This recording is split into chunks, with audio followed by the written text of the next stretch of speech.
kita cerita pasal simpati kesusahan yang ditimpa oleh masyarakat Palestin. Betul, itu penting. Tapi bila kawan saya cakap ni, dia kata kena cerita juga tentang fakta yang betul. Kita kena celikkan masyarakat tentang fakta sejarah. Cerita pasal bumi Palestin, asal usul dia macam mana. Cerita tentang hakikat Bani Israel disebut dalam Al-Quran. Ini kita kena kempen dan kita kena cerita habis-habisan supaya masyarakat terbuka dan faham hakikat sebenarnya. Assalamualaikum warahmatullahi wabarakatuh.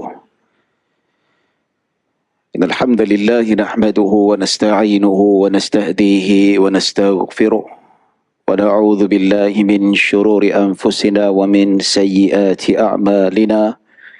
Man yahdihillahu fala mudilla lahu wa man yudlil fala hadiya lahu. Asyhadu an la ilaha illallah wahdahu la syarika lah wa asyhadu anna sayyidana Muhammadan abduhu wa rasuluh. Allahumma salli wa sallim wa zid wa barik ala sayyidina Muhammadin abdika wa rasulika an-nabiyyil ummi wa ala alihi wa sahbihi ajma'in. Subhanaka la ilma lana illa ma 'allamtana innaka antal alimul hakim. Rabbi shrah li sadri wa yassir li amri wahlul 'uqdatan min lisani yafqahu qawli, amma ba'd. Alhamdulillah, thumma alhamdulillah. Syukur pada Allah Subhanahu wa taala atas segala nikmat dan limpahan kurniaan daripada Allah.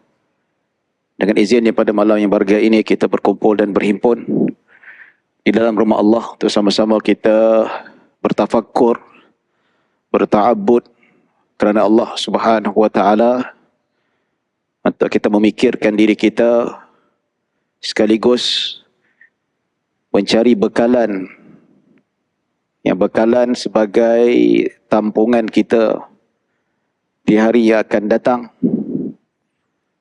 yang mana kita akan menemui satu suasana yang sangat berbeza. Suasana yang tidak mungkin ada peluang yang kedua. Apabila kita sudah terjebak dalam keadaan posisi kita yang tersilap, maka apabila kita berada di alam itu, tidak ada peluang untuk kita membetulkan kembali. Allah Subhanahu wa taala maha luas rahmatnya, maha tinggi nikmatnya. Tetapi apabila kita sudah berada satu tahap, maka rahmat Allah akan terhenti. Tidak luas seperti mana yang sebelumnya. Dalam hadis Nabi SAW sebut, Inna Allah yaqbalu taubata abdin ma lam yugharghir, atau kama qala SAW. Yang bermaksud Allah sentiasa menerima taubat seseorang selagi mana nyawa tidak sampai di halqum, iaitu ketika nazak dan ketika sakaratul maut.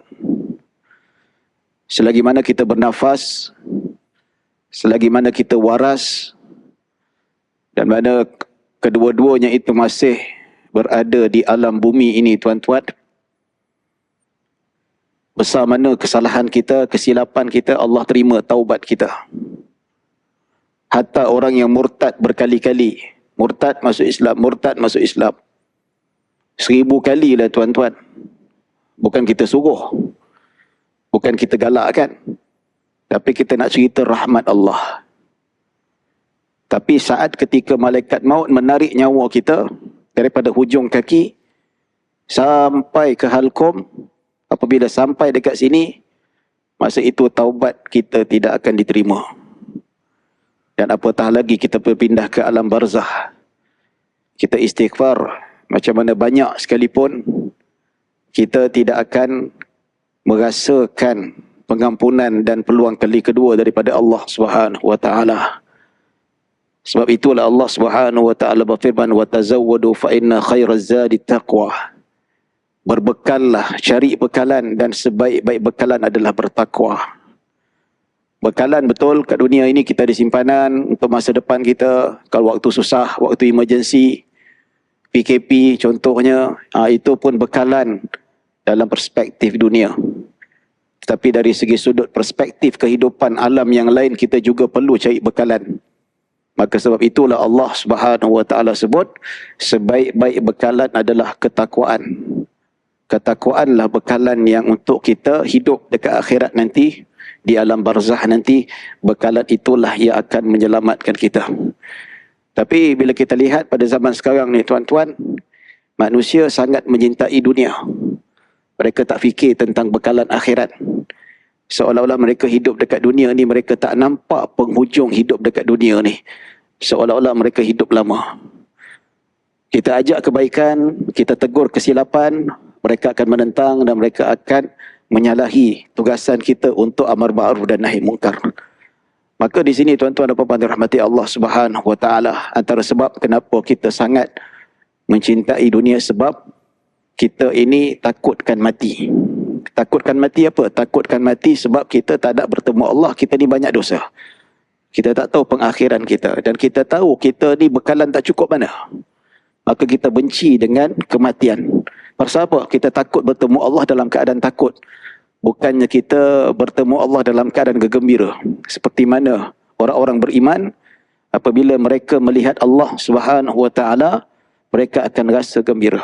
Nikmat terpancar daripada penglihatan itu bahawa mereka lah layak untuk menerima nikmat yang terbesar dekat akhirat nanti. Tuan-tuan dan puan-puan dirahmati Allah Subhanahu wa taala. Jadi apabila kita lihat fenomena zaman sekarang ni tuan-tuan, lately 2-3 hari ni tuan-tuan, kita rasa kesal dan kita rasa takut. Kita nampak fenomena masyarakat kita sangat mencintakan budaya Hinduisme. Maka kita biasa dengar istilah normalisasi. Istilah normalisasi ni tuan-tuan, percubaan untuk kita menormalkan sesuatu perkara yang buruk menjadi baik. Jadi apatah lagi proses menormalisasikan sesuatu perkara yang tidak baik ni tuan-tuan, bebas dilakukan secara meluas, tanpa had dan tanpa ada sekatan. Masing-masing boleh buat konten, masing-masing boleh buat perkongsian, masing-masing boleh hina fatwa, masing-masing boleh hina hukum hakam, masing-masing boleh keluarkan kenyataan seolah-olah membela sesuatu kemungkaran. Tuan-tuan dan puan-puan dirahmati Allah Subhanahu wa taala. Bila kita lihat fenomena normalisasi ni tuan-tuan, mereka yang sukakan hedonisme, iaitu hiburan yang berlebih-lebihan, mereka yang sukakan kemungkaran ini, mereka akan gembira. Mereka akan bertepuk tangan. Tapi kita ataupun tuan-tuan yang memang kita cuba perangi sesuatu kemungkaran itu, kita lihat manusia bebas berkata-kata, menghina sewenang-wenangnya, kita akan rasa panas, kita akan rasa sakit hati. Tapi itulah hakikatnya tuan-tuan, penyakit yang mengidap kepada masyarakat kita pada zaman sekarang ini. Kita tegur sesuatu benda yang jahat, benda yang tak baik. Kita tegur jangan buat macam ni. Nanti dia kata, ini pun tak boleh pula. Kenapa ni boleh pula kena macam tu? Macam-macam pusing pula. Lepas tu kita tegur tentang perbuatan ini mungkar, jangan pergi, jangan hadir, jangan raikan, jangan penuhkan perkara-perkara yang ada unsur-unsur maksiat. Maka ada pula yang kata ini golongan-golongan, golongan yang kena tegur ni. Orang yang kena tegur buat maksiat ni, kita tegur dia jangan buat, jangan pergi, jangan raikan. Nanti golongan tu pula jawab, ini teguran daripada orang-orang yang bajet suci. Tahu bajet suci? Ni orang muda zaman sekarang lah panggil. Ini bajet suci ni. Ini yang tegur-tegur ni, jangan buat maksiat ini, yakin macam dia masuk syurga. Tuan-tuan dan puan-puan dirahmati Allah, alasan yang digunakan holier than thou, orang yang lebih mulia daripada yang lain. Bila orang tegur kepada kebaikan, ajak kepada kebaikan dan cuba melarang daripada keburukan, pihak yang dilarang itu menggunakan alasan, ini bajet suci. Ini golongan yang rasa dirinya ahli syurga. Ini bagi golongan yang dia tak boleh nak membantah. Dia tahu apa yang dia suka buat tu benda yang salah. Memang dia tahu benda yang salah. Tapi dia tak ada hujah. Dia tak ada hujah nak lawan balik, maka digunakan alasan ni. Tuan-tuan dan puan-puan dirahmati Allah Subhanahu wa taala, demi Allah, alasan yang digunakan ni tuan-tuan, alasan bajet suci, rasa diri ahli syurga. Ini demi Allah, saya bersumpah dengan nama Allah di dalam masjid ini, alasan kaum Nabi Lut yang selalu digunakan ke atas Nabi Lut yang mengajak kebaikan. Demi Allah. Tuan-tuan baca dalam surah Al-A'raf ayat 84, sebiji. Yang mana ketika Nabi Lut alaihi salam mengajak kepada kebaikan, suruh mereka beriman pada Allah Subhanahu wa taala, dan ada satu perbuatan keji yang dilakukan oleh kaum Lut ini, tuan-tuan. Mereka ni tuan tahulah golongan-golongan yang suka homoseksual. Lelaki suka lelaki, perempuan dia tak main. Itu perbuatan yang syaitan berjaya menyerap masuk dalam jiwa mereka dan mengajak mereka melakukan perkara yang sangat terkeji. Nabi Lut alaihi salam sebut, innakum lata'tunar rijala syahwatan min dunin nisa. Dia kata innakum lata'tunar rijal syahwatan min dunin nisa, iaitu wahai kaumku, sesungguhnya engkau mendatangi golongan lelaki dengan bersyahwat, iaitu secara seksual, homoseksual, tanpa kamu mendatangi wanita, yang mana perbuatan ini berlawanan dengan fitrah. Fitrah Allah, sunatullah, Allah tetapkan setiap makhluk jantan suka betina, lelaki suka perempuan. Binatang pun tahu, dia takkan cari yang jantan. Yang jantan dia pasti cari betina, tuan-tuan. Kalau kita kurungkan binatang yang sama sejenis ni, mereka takkan berlaku hubungan seksual secara songsang ini. Tapi manusia lain. Tapi ini ditegur oleh Nabi Lut alaihi salam ke atas kaumnya. Innakum lata'tunar rijal syahwatan. Kamu bersyahwat-syahwat dengan lelaki. Min dunin nisa. Tanpa kamu mendatangi isteri kamu sendiri. Ada isteri, ada wanita yang boleh dinikahi, tapi tak nak didekati. Pilih lelaki juga. Ya, bal antum qaumun musrifun. Maka Nabi Lut mengatakan, bahkan kalian ini adalah kaum yang benar-benar melampaui batas. Baik, perhatikan tuan-tuan, ini ayat 83. Ayat 84, apa kata kaum Nabi Lut terhadap kesan daripada dakwah dan ajakan yang diseru oleh Nabi Lut alaihi salam supaya mereka kembali kepada agama Allah Subhanahu wa taala, kembali kepada fitrah. Mereka kata, wa ma kana jawab qaumihi illa an qalu akhrijuhum min qaryatikum. Jawab mereka apa? Last sekali mereka tak ada hujah nak jawab, nak membalas hujah-hujah yang dikemukakan oleh Nabi Lut. Maka mereka katakan, keluarkan kaum Nabi Lut ni. Keluarkan Nabi Lut dan pengikut-pengikut dia yang beriman pada Allah, yang tak setuju perbuatan yang diamalkan oleh kaum ini. Keluarkan mereka. Dengar apa kata? Innahum unasun yatatahharun. Ini kata bajet suci ni, tuan-tuan. Innahum unasun yatatahharun. Keluarkan mereka. Ini golongan-golongan bajet suci. Yatatahharun, yatanazzahun anil fahishah. Yang mereka bersangka-sangka kononnya mereka ini golongan yang suci, murni. Inilah kata ahli maksiat kepada pendakwah-pendakwah ke arah kebaikan. Dan perkataan ini, tuan-tuan, demi Allah, sebiji digunakan oleh mereka apabila kita tegur kepada kebaikan. Tinggalkan kejahatan, tinggalkan keburukan, tinggalkan maksiat. Dia jawab balik apa? Bukan terima kasih. Kita tegur dia supaya tidak melampaui batas, tidak terjebak dengan perkara-perkara yang dimurkai oleh Allah Subhanahu wa taala. Alahai, bajet suci dah tu. Ingat dia seorang masuk syurga ke? Ini mesti confirm rasa diri je masuk syurga. Sebiji, tuan-tuan, bacalah. Baca tafsir Al-Quran. Tafsir ataupun terjemahan Al-Quran paling kurang kita boleh nampak makna sebenar. Dan ini penyakit pada masyarakat kita yang berlaku sekarang ni. Sedih tak sedih lah, tuan-tuan? Sedih. Nanti bila sampai satu trend dalam masyarakat kita, pendakwah-pendakwah tak berani nak bersuara lagi dah. Kecaman yang sangat dahsyat. Tuduhan-tuduhan yang sangat dahsyat. Dan macam-macam lagi dikaitkan itu. Kita cerita tentang ni, dia kaitkan cerita tu. Dia kait cerita ni, cerita tu. Lama dia bawa ke sana ke sini.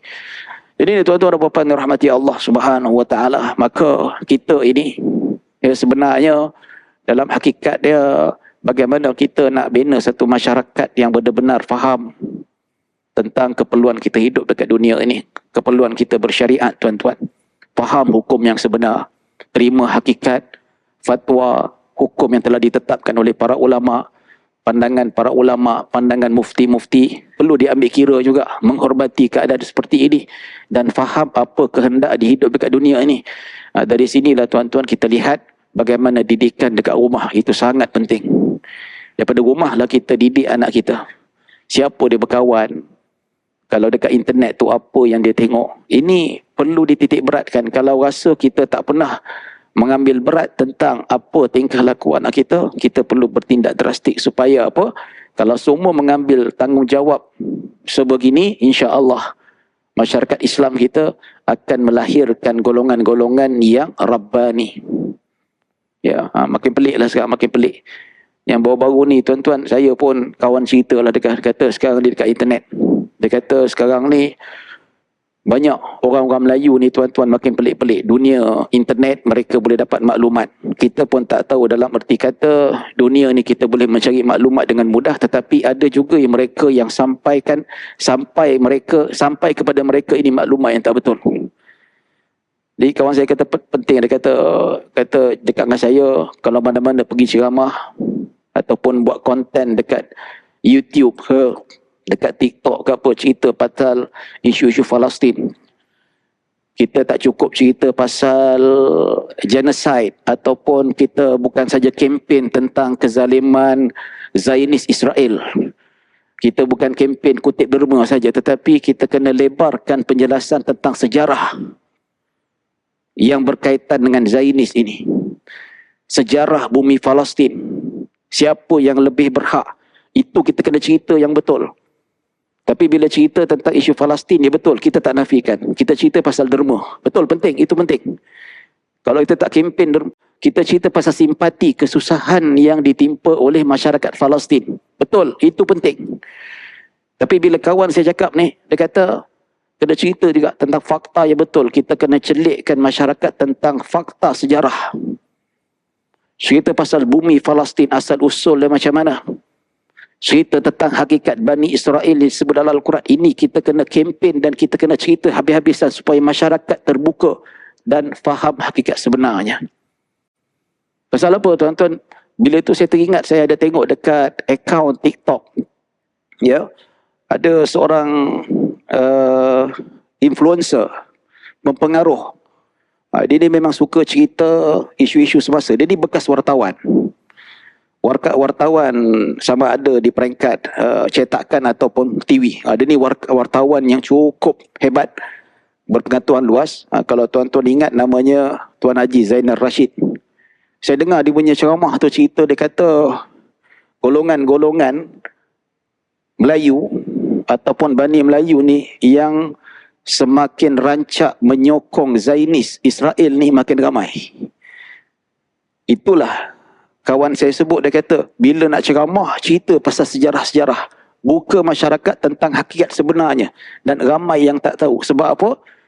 Dalam kalangan orang Islam dekat Malaysia ni tuan-tuan, golongan-golongan muda, dan tak tertinggal juga golongan yang bukan muda. Pun ada juga kalau kita tengok dekat sharing mereka dekat Facebook, dekat mana-mana, mereka menggunakan satu hujahan yang seolah-olah mereka sokong negara Zionis Israel, negara haram ini. Macam contohlah tuan-tuan, bila kita tengok tu penghujahan mereka, mereka berdebat dengan pro-Palestin ni, kita nampak tengok. Walaupun kita tahu betapa lemahnya hujah dan fakta sejarah yang mereka gunakan, tapi kita rasa sedih lah kita tengok. Saya tengok sedikit demi Allah, saya tengok. Bila kita dengar saranan kawan kita ni, dia pun ustaz juga, kita pun duk cari kat internet, cari kat Facebook terutamanya, memang jumpa ada orang Melayu, muka Melayu macam kita ni tuan-tuan, nak pegang bendera Israel, duk debat dengan pro-Palestin. Bawa fakta sejarah kenapa Zionis Israel berhak untuk mendiami negara itu, dapat balik negara Palestin, itu tanah nenek moyang mereka. Betul? Macam kita duk cerita pasal Palestin, cerita pasal Al-Quds, cerita pasal negara haram Israel, cerita pasal kekejaman Zionis, tiba-tiba datang orang Melayu duduk dekat kita, depan mata kita. Ataupun kita minum dekat kedai mamak USJ 9 ni tuan-tuan, tiba-tiba datang orang Melayu, sedar tak sedar kawan kita sendiri, dia kata, kamu ni duk pro Palestin ni, kamu tahu tak, dalam Al-Quran sendiri menceritakan bahawa tentang bumi yang dijanjikan. Dalam Al-Quran ada beberapa ayat disebut oleh Allah Subhanahu Wa Taala tentang Palestin itu adalah bumi dijanjikan untuk Bani Israel, untuk kaum Yahudi. Kita pun, ya betul. Kemudian dia kata, kita duk lawan-lawan Zionis, sebenarnya kita menafikan hak mereka yang diiktiraf oleh Al-Quran. Agak-agak apa kita nak jawab tuan-tuan? Apa nak jawab? Apa hang nak jawab? Oh, tak tahu. Yang jenis duk fikir panjang sikit, kita kena baca lebih ni, kena kaji lebih ni. Tak ada percaya ni golongan Zionis ni. Tak, walaupun Zionis ni bukan Yahudi saja, Melayu pun ada tuan-tuan. Zionis ni golongan yang menyokong penubuhan negara haram Israel, yang tak mengikuti undang-undang yang sebenar. Jadi apa kita nak jawab? Itu kalau yang berfikir panjang lah, yang kata tak boleh terus percaya 100% ni. Tapi agak bangang sikit tuan-tuan, ya tak, ya betul juga. Dia sebut dalam Al-Quran ayat sekian, kita dengar, ya tak, ya juga. Palestin adalah bumi yang dijanjikan oleh Allah Subhanahu Wa Taala. Tapi tuan-tuan dan puan-puan dirahmati Allah Subhanahu Wa Taala, bagi mereka yang faham dan tahu hujahnya, mereka tahu bagaimana nak mematahkan balik tentang ayat yang kononnya Palestin, bumi yang dimuliakan oleh Allah Subhanahu Wa Taala, adalah tanah yang dijanjikan kepada kaum Yahudi. Tapi bila orang tanya saya, Ustaz, betul ke dalam Al-Quran ada sebut tentang bumi Palestin ini dijanjikan kepada Bani Israel ataupun kaum Yahudi? Berdasarkan fakta, kalau kita sebut dari segi sudut ilmiah, saya jawab ya.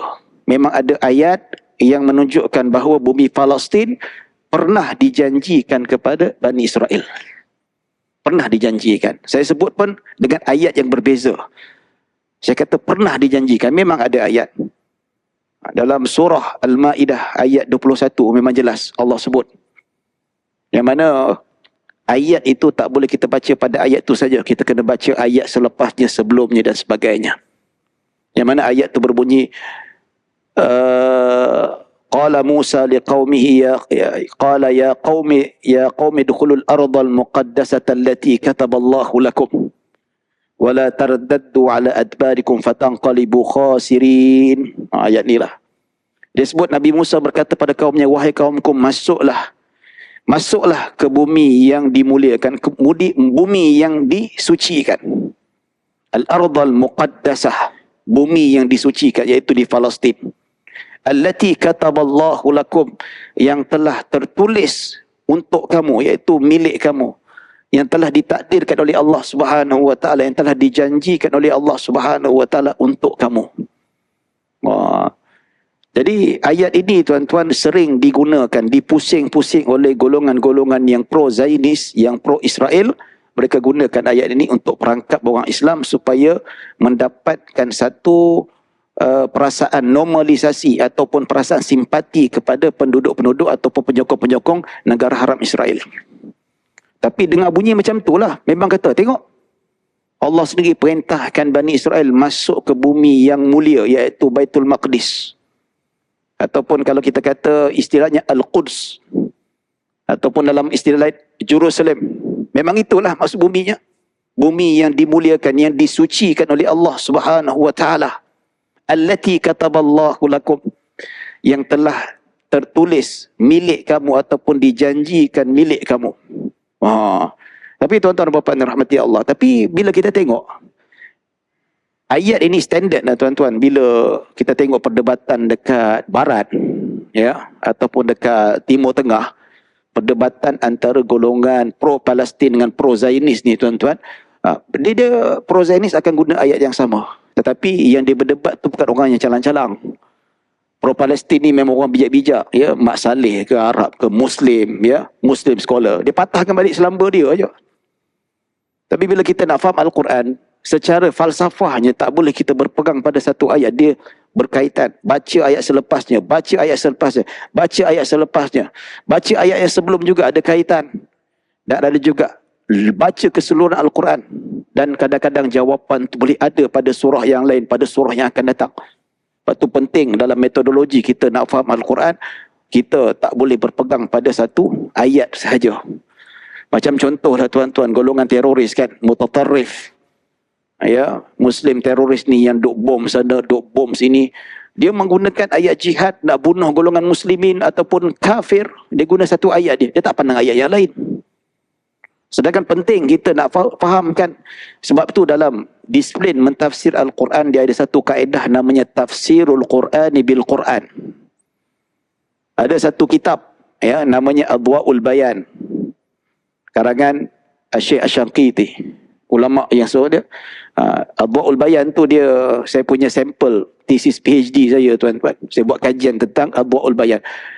Adwa'ul Bayan ini adalah salah satu specialitinya, dia mentafsirkan Al-Quran dengan ayat yang lain. Contoh, Alhamdulillah. Alham tu diambil ayat lain yang mentafsirkan maksud puji-pujian tu. Macam-macam.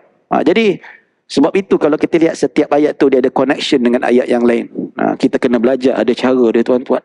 Jadi, sebab itu bila kita sebut tentang bumi yang dijanjikan, وَإِذْ قَالَ يَا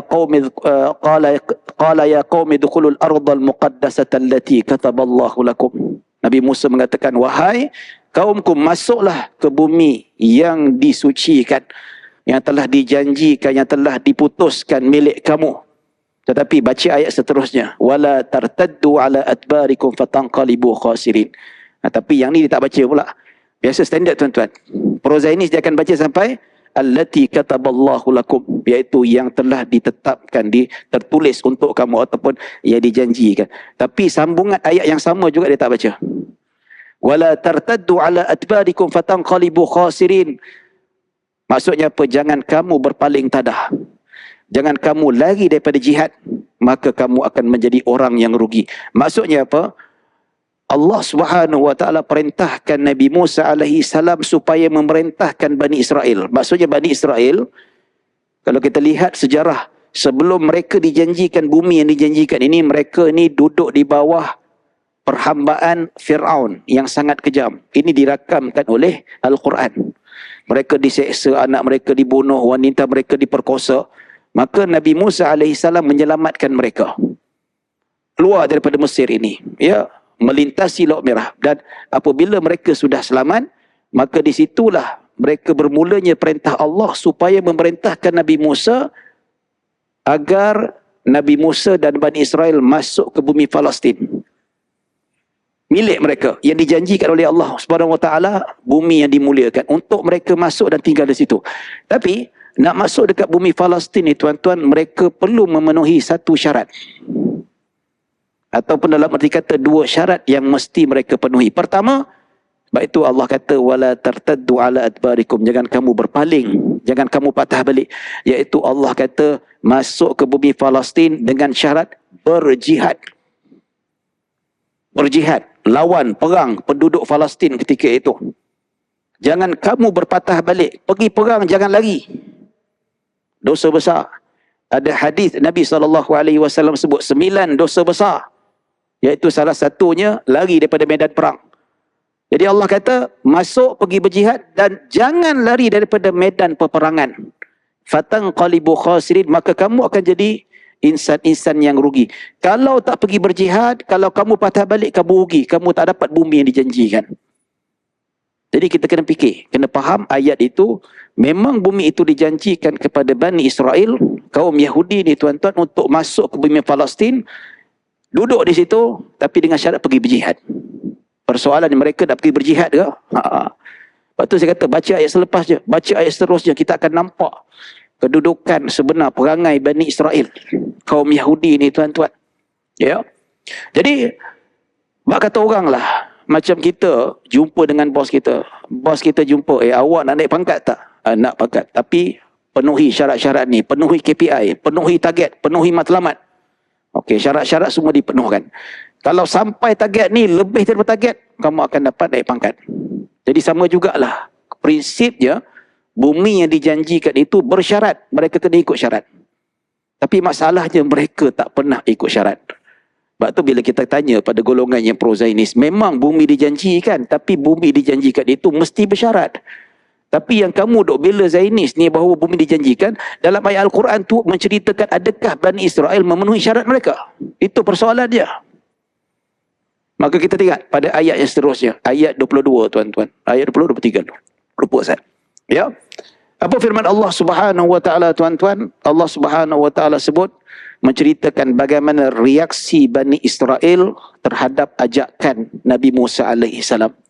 Qalu ya Musa inna fiha qauman jabbarina wa inna lan nadkhulaha hatta yakhruju minha wa fa in yakhruju minha fa inna dakhilun.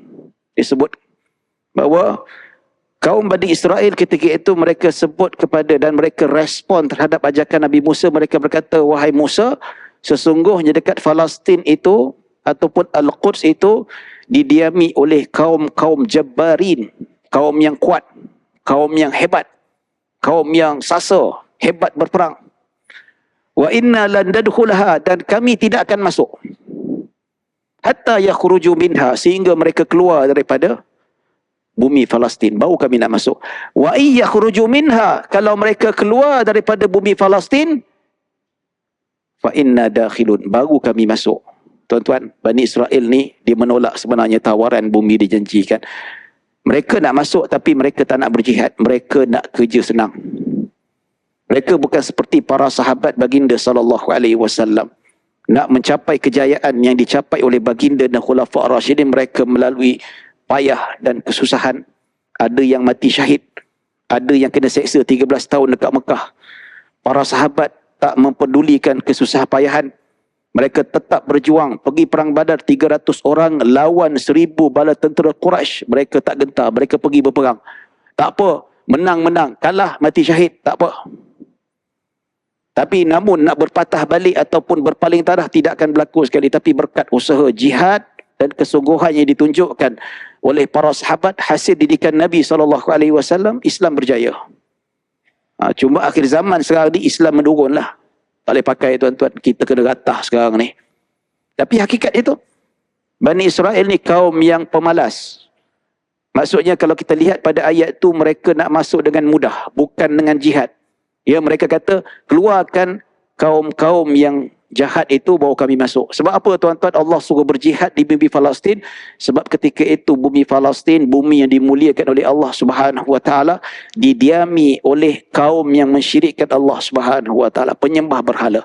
Jadi Allah memerintahkan Bani Israel dengan diketuai oleh Nabi Musa alaihi salam untuk selamatkan, untuk bersihkan bumi Al-Quds daripada kesyirikan, seperti mana Allah perintahkan Nabi Muhammad SAW membersihkan Mekah daripada kesyirikan dan Madinah daripada kesyirikan. Itulah tujuannya. Tapi mereka tak nak. Mereka nak melalui jalan yang mudah, jalan yang senang saja. Kalau direkodkan tuan-tuan, Bani Israel ni kaum yang nak senang saja. Padahal mereka duduk dalam keadaan susah payah. Ketika mana mereka di bawah perhambaan Fir'aun, mereka ni hidup dalam keadaan susah payah. Tapi mereka, bila mereka sudah dibebaskan, segala-galanya malas belaka. Bila sampai dekat Semenanjung Sinai, selepas melintasi Laut Merah tuan-tuan, nak minum pun minta Nabi Musa supaya doa pada Allah, turunkan air, bagi air. Nak gali ke, nak cari air ke, nak cari sungai, tak nak, pemalas. Sampai Nabi Musa, wa idh istasqa Musa liqaumihi faqul nadrib bi'asakal hajar. Mereka minta Nabi Musa, tolong bagilah air, kami dahaga ni, tak ada air ni. Nabi Musa berdoa minta Allah supaya turunkan air. Maka Allah perintahkan Nabi Musa ambil tongkat, ketuk atas batu. Famfajarat minhu 12 aina. Maka terpancallah 12 air mata air. Ya. Kenapa 12 air mata air tuan-tuan? Sebab 12 air mata air ni, setiap satu air mata air mewakili satu kaum. Bani Israel ni ada 12 tribes. Ada 12 suku kaum. Macam mana boleh pecah 12 suku kaum? Iaitu sebab Bani Israel ini adalah keturunan Nabi Yaqub alaihissalam. Nabi Yaqub anak kepada Nabi Ishaq alaihissalam. Nabi Ishaq anak kepada siapa? Anak kepada Nabi Ibrahim alaihissalam. Adik kepada Nabi Ismail alaihissalam. Ya, jadi Nabi Yaqub ada 12 orang anak. Antaranya Nabi Yusuf, Bunyamin, dan ada lagi 10 tuan-tuan. Jadi setiap anak Nabi Yaqub itu mewakili suku kaum Bani Israel. Jadi tuan-tuan dan puan-puan dirahmati Allah. Jadi Nabi Musa doa keluarkan air. Bila nak makan, suruh Nabi Musa, Musa tolong doakan Tuhan kau, bukan Tuhan kami, Tuhan kau. Ud'u laka rabbaka, tolong doakan kepada Tuhan kau, bukan Tuhan kami. Tolong turunkan makanan, bagi kami makanan. Wa dhallalna 'alaikumul ghamama wa anzalna 'alaikumul manna wassalwa, diturunkan mereka makanan daripada langit berupa burung merpati yang sudah dipanggang turun. Macam kita lah ibarat keluar daripada pintu Masjid An-Nur ni tuan-tuan, turun daging kambing mandi. Wah, sedap. Sedap seronok kan? Ya, ini macam tu. Nikmat yang Allah berikan kepada Bani Israel. Pemalas. Ya. Lepas tu keluar manisan daripada tanah, al-manna wassalwa, dalam Al-Quran sebut. Wa dhallalna 'alaikumul ghamama wa anzalna 'alaikumul manna wassalwa. Allah bagi air, Allah bagi minuman, makanan yang tak payah masak, dah siap masak dah. Air manis tak payah bancuh, tinggal minum saja. Tapi pun tu tak cukup tuan-tuan. Wa iz qultum ya Musa lan nasbira ala ta'amin wahid fad'u lana rabbaka yukhrij lana mimma tunbitul ardu min baqliha wa kithaiha wa fumiha wa adasiha wa basaliha. Lepas tu nak minta bawang, nak minta kacang, nak minta sayur, minta apa. Bukan nak bertanam, bukan nak bercucuk tanam. Minta Nabi Musa tolong turunkan keluar kan. So Bani Israel ni kaum pemalas, nak senang saja. Sehingga kan mereka nakkan bumi yang dijanjikan tetapi tak nak memenuhi syarat-syarat yang Allah supaya perintahkan. Iaitu supaya mereka berjihad, mereka tak nak berjihad. Mereka nak jalan senang. Wahai Musa, suruh Tuhan kau keluarkan kaum Jabbarin baru kami masuk. Kalau macam tu aku pun nak, kita pun nak. Kalau macam tu tak perlulah ada ujian kebaikan dan kejahatan. Kalau macam tu tak adalah dosa dan pahala. Di sinilah Allah nak menguji ketaatan kita pada Allah Subhanahu wa taala. Jadi jelas mereka tak nak masuk dan mereka inginkan melalui jalan yang mudah. Tuan-tuan dan puan-puan dirahmati Allah Subhanahu wa taala. Ini satu bila kita kata where is the promised land? Di manakah bumi dijanjikan? Betul dalam Al-Quran sebut tentang bumi dijanjikan untuk Bani Israel. Yes, pernah disebutkan dalam Al-Quran dan masih lagi disebut dan masih lagi dibaca. Tetapi konteks yang sangat berbeza. Iaitu Allah meletakkan syarat. Persoalannya, adakah Bani Israel pada zaman Nabi Musa yang dijanjikan oleh Allah bumi Palestin, adakah mereka menunaikan janji ataupun syarat itu? Ternyata mereka tolak. Mereka tak nak. Tetapi apabila keengganan tu dilihat, Bani Israel keseluruhannya memang degil, memang tak nak, kami tak nak masuk. Kami tak nak berjihad. Adalah segelintir dalam kalangan Bani Israel yang beriman pada Allah, yang menyokong Nabi Musa AS, yang takutkan Allah. Mereka pun mengajak Bani Israel, wahai kaumku, jomlah ikut Nabi Musa. Kita pergi berjihad.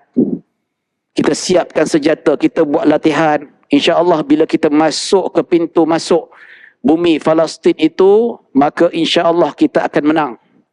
Dan bertawakallah pada Allah. Ini kata-kata orang yang beriman. Seperti mana imannya para sahabat Nabi SAW. Dia kata walaupun kaum Jabbarin, kaum yang hebat, ya, tetapi kita ni beriman pada Allah. Kita beriman pada Allah dan bila kita masuk dan kita berperang, insya-Allah Allah bantu kita. Dan memang kita lihat pun banyak dalam sejarah-sejarah yang ditunjukkan oleh dalam sirah Nabi Muhammad SAW, peperangan yang mana banyak peperangan yang dibantu oleh Allah Subhanahu wa taala. Kalau kita rekodkan tuan-tuan, kebanyakan peperangan yang besar-besar dalam Islam ni, tak pernahlah tuan-tuan umat Islam ramai tenteranya ataupun lebih ramai daripada golongan kafir. Perang Badar sudah tentu jauh lebih ramai tentera Quraisy. Perang Uhud pun sama juga. Perang Ahzab, lagi ramai tuan-tuan. Kabilah-kabilah semua berkumpul. Termasuk Yahudi sekali kerjasama. Jadi ramai tuan-tuan. Tentera kufar, tetapi kaum Islam tak seramai seperti tentera kafir. Tetapi Allah Subhanahu wa taala bantu. Maka itulah yang dipujuk oleh beberapa kaum yang saleh dalam kalangan Bani Israel, memujuk kaum mereka supaya ikut nasihat dan ajakan Nabi Musa AS. Antaranya Nabi Yusha, Ya, Nabi Harun alaihissalam yang turut serta menyokong Nabi Musa alaihissalam. Tetapi ajakan itu berjaya atau tidak? Kita baca ayat seterusnya, tuan-tuan. Apa kata mereka, tuan-tuan?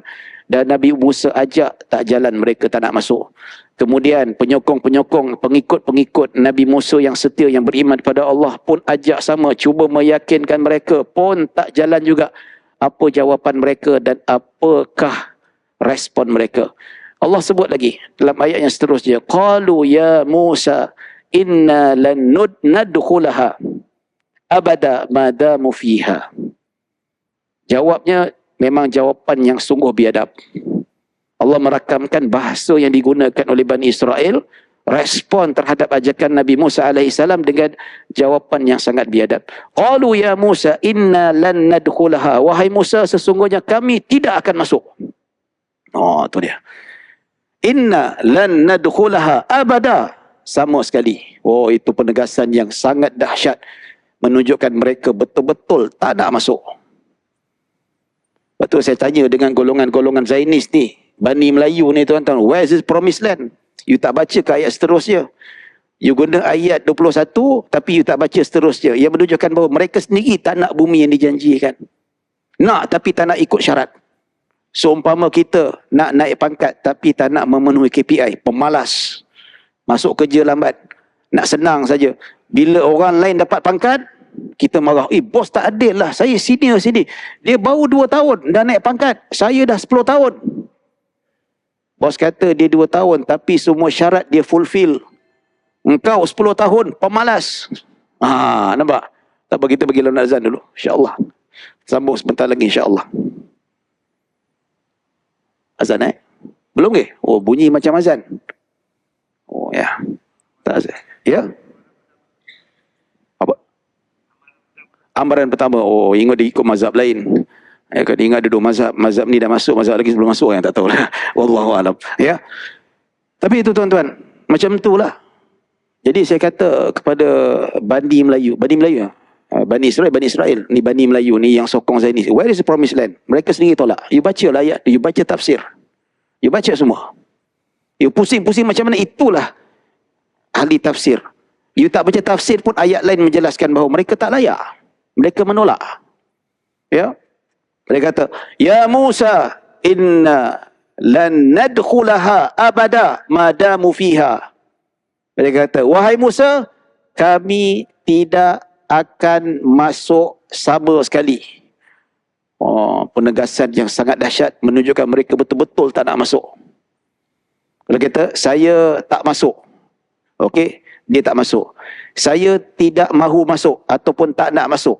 Maksudnya, tak masuk tu bukan tak nak. Tapi bila kata saya tak nak masuk, dia bukan saja tak masuk, memang tak nak masuk.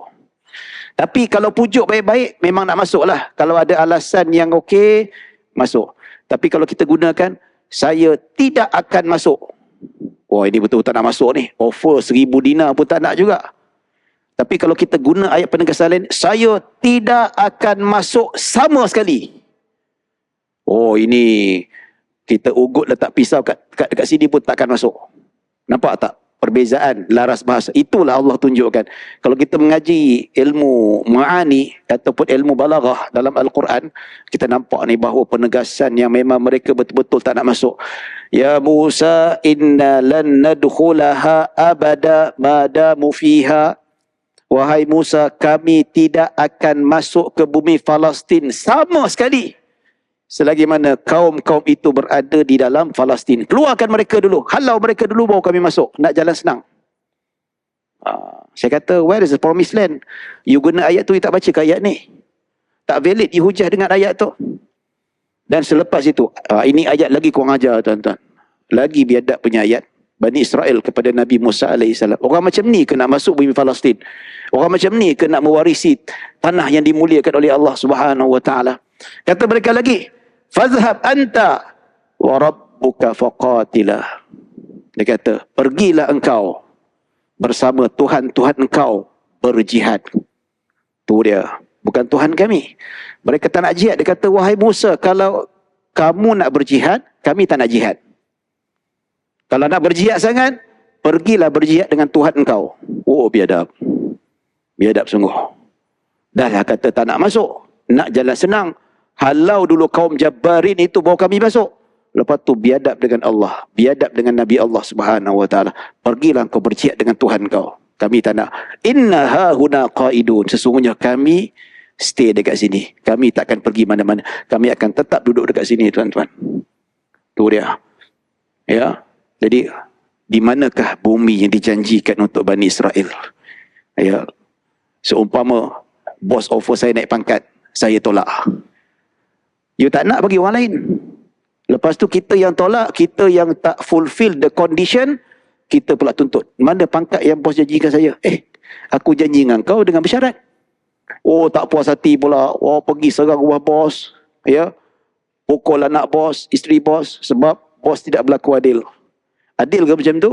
Dia sendiri yang tak berlaku adil. Bos dah offer dah. Tapi dengan syarat. Mereka tak penuhi syarat itu. So, where is the promised land?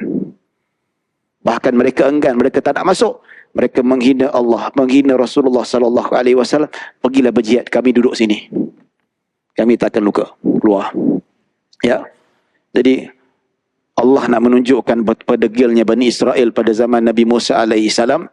Maka Nabi Musa kata, Qala Rabbi inni la amliku illa nafsi wa akhi. Dia kata, wahai Tuhanku, sesungguhnya aku ni tak mampu nak menguasai mereka. Tak mampu aku nak pengaruh mereka. Tak mampu aku nak ajak mereka.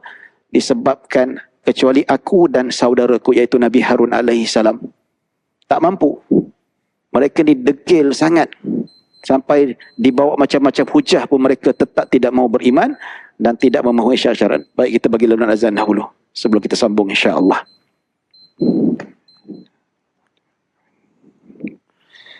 Baik, tuan-tuan dan puan-puan rahmati Allah Subhanahu Wa Taala, kita ambil masa sedikit. Lebih kurang dalam 5-10 minit paling lama lah insya-Allah. Jadi ayat yang seterusnya, qala rabbi inni la amliku illa nafsi wa akhi. Ayat ni seolah-olah menunjukkan betapa degilnya Bani Israel, keturunan Yahudi ni, tuan. Degil sungguh sampai Nabi Musa kata, ya Allah, seakan-akan give up. Dia bukan give up. Nabi tidak mungkin give up. Kita ni mungkin give up. Tapi Nabi dan Rasul dia tidak mungkin give up. Tapi bukan dia kata dia give up. Tapi nak menggambarkan bahawa degil sungguh. Aku tak mampu nak mempengaruhi mereka, nak pujuk mereka, memang tak dapat sama sekali. Kecuali aku dan saudaraku dan beberapa yang lain di kalangan Bani Israel yang taat kepada Nabi Musa. Fafruq bainana wa bainal qaumil fasiqin. Maka Nabi Musa kata supaya mereka dipisahkan. Ya, dia beri hukuman kepada kaum yang fasik. Nampak? Nabi Musa berdoa pada Allah supaya Bani Israel ini diberi hukuman oleh Allah Subhanahu Wa Taala. Tapi ayat ni cukup menarik, tuan-tuan. Nabi Musa melabelkan kaumnya ini, kaum Bani Israel yang degil ni, kaum yang fasik. Nampak? Jadi sebab tu saya kata yang sokong Bani Israel ni, kemudian pertama dia tak nak ikut syarat. Lepas tu tak nak dengar cakap Nabi, tak nak ikut perintah Nabi, tak nak penuhi syarat-syarat, nak jalan senang saja. Dan mereka menghina Nabi, menghina Allah Subhanahu Wa Taala, dan mereka tak nak masuk. Dan tambahan pula dengan fakta yang lain, Nabi Musa sendiri cakap bahawa Bani Israel yang enggan masuk, yang tak nak berjihad, ini adalah kaum yang fasik. Orang yang fasik berhak akan mendapat janji Allah. Kaum yang fasik berhak akan menduduki bumi yang dijanji, bumi yang dimuliakan oleh Allah Subhanahu Wa Taala. Sedangkan Allah perintahkan Nabi Musa dan Bani Israel memerangi kaum Jabbarin yang mensyirikkan Allah, tidak menyembah Allah, menyekutukan Allah Subhanahu Wa Taala, melanggar peraturan Allah. Mana mungkin Allah nak bebaskan, nak memulia, mensucikan daripada kekotoran itu, tetapi menggunakan orang yang kotor juga. Tak mungkin. Tak layak. Ya. Jadi tuan-tuan dan puan-puan, dalam ayat yang lain Allah Subhanahu Wa Taala berfirman, walaqad katabna fiz zaburi min ba'di dzikri annal arda yarithuha ibadiyas salihun. Allah Subhanahu Wa Taala sebut, sesungguhnya telah kami tuliskan di dalam kitab Zabur semenjak di Laul Mahfuz lagi menunjukkan bahawa bumi ini, iaitu bumi Al-Quds, bumi Palestin ini diwarisi oleh hamba-hambaku yang saleh. yang beriman, beramal soleh, menunaikan janjinya pada Allah Subhanahu wa taala. Allah sendiri cakap dalam ayat yang lain, kalau mereka boleh beriman tentang ayat tentang bumi yang dijanjikan, tapi dia kena percaya juga ayat ni, sesungguhnya bahawa bumi Palestin diwarisi oleh golongan-golongan yang saleh, iaitu hamba-hambaku yang saleh. Mana mungkin mereka ini boleh berhak untuk mewarisi ataupun mendiami bumi Palestin, sedangkan Allah label mereka sebagai golongan yang fasik. Jelas. Takkan you tak percaya ayat ini? Takkan Nabi ayat tu aja, ayat ni lain, yang bawah-bawah tu tak percaya? Konon berhujah dengan ayat tu, tapi yang bawah you tak nak baca. Ayat yang lain yang mengatakan bumi Palestin berhak didiami oleh golongan yang saleh, orang yang saleh. Demi Allah tuan-tuan, dekat negara haram Israel, statistik dekat internet kita boleh dapat statistik yang benar. Ya, 80% Yahudi yang duduk dekat Israel itu adalah Yahudi etis ataupun sekular. Sebab itu golongan-golongan Yahudi ortodok, mereka melawan Zionism ini. Mereka tak setuju tentang occupation ni ataupun penjajahan ke atas bumi Palestin. Dia kata ini tidak berlaku dalam kitab Taurat. Mana ada tuan-tuan? Kalau Yahudi betul-betul lah, itu tocang tu. Menurut agama mereka, itu tak boleh cukur. Kena biar panjang. Tapi Yahudi kat Israel lah, dicin. Tak ada. Kalau ikut Yahudi ortodok, bahawa Yahudi kat Israel tu, itu bukan Yahudi. Itu Yahudi yang melanggar perintah Allah Subhanahu wa taala.